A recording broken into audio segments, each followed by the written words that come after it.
Hey everyone, it's Aaron, and I want to start by saying this episode will be a little shorter than usual because it's the end of the year and we all had finals to keep up with. This is the December monthly from the Research Club in Diamond Bar High School, California. This was recorded in December and is partially scripted. Sci-Talk is dedicated to spreading as many branches of science as possible to those in the community and keeping you up to date with the most impactful events in science. Each month, we'll keep you updated in these monthly segments.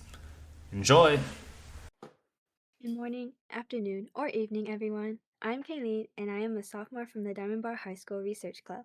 Learning about science is really cool to ease the questions by the curious human mind. I'm here with my co host.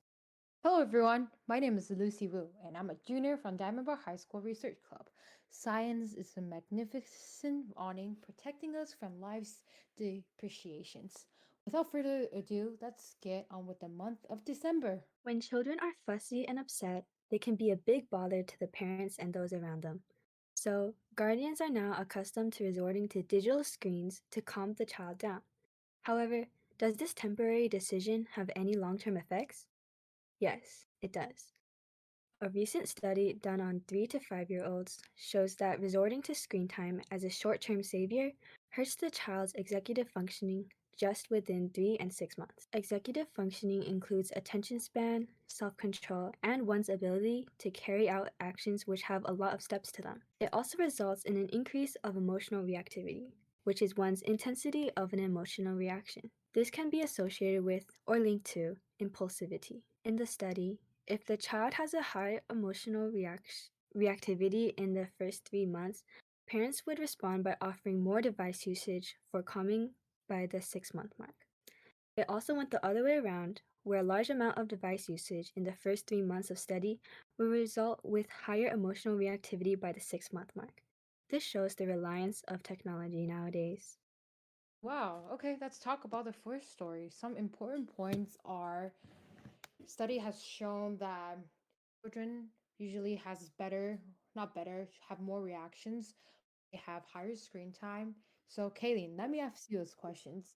So it's like a scenario. When you go to a mall and you see a crying children, what's the first thing you see parents to like relieve them and just to calm them down? What's the first thing you see a parent A lot does? of times they may just leave them alone, which may disrupt their surroundings, but Mhm. the next thing that they might do is definitely just hand them an iPad. Exactly. So personally, my cousins, every single time he cries or he screams for mom or snacks, when my aunt is just too lazy to take care of him, she just handed him iPad.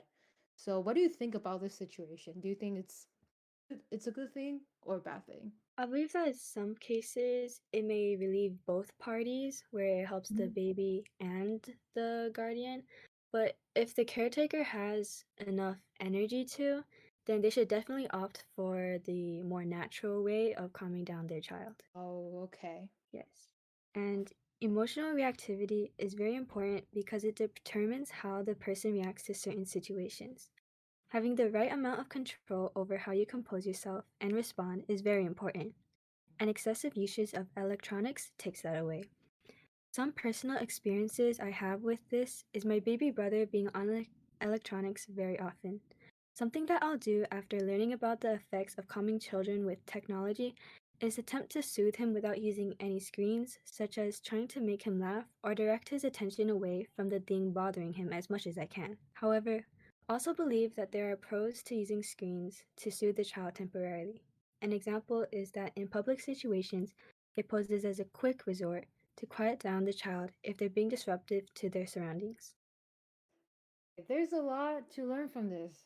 So I love when you talk about the pros of having electronic device for children, because personally, I think there are a lot of educational apps or sensory apps that are available free in the app stores.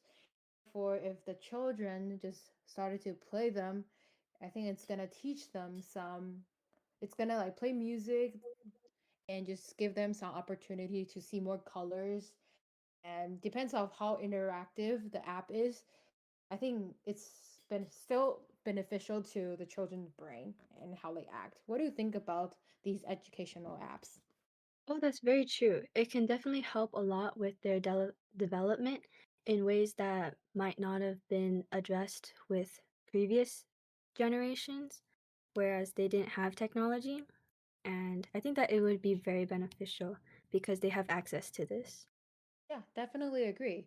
Okay, let's move on to the second story from a research from University of Washington. Alzheimer's disease can be diagnosed decades before cognitive impairment surface. The seeds of Alzheimer's are amyloid beta proteins that misfold and clump together and form small aggregates called the oligomers. Throughout the time, those oligomers develop Alzheimer. In 53 Alzheimer's cases, the toxic oligomers are found in 52 of the blood samples. A team led by researchers at the University of Washington created the diagnostic test for them.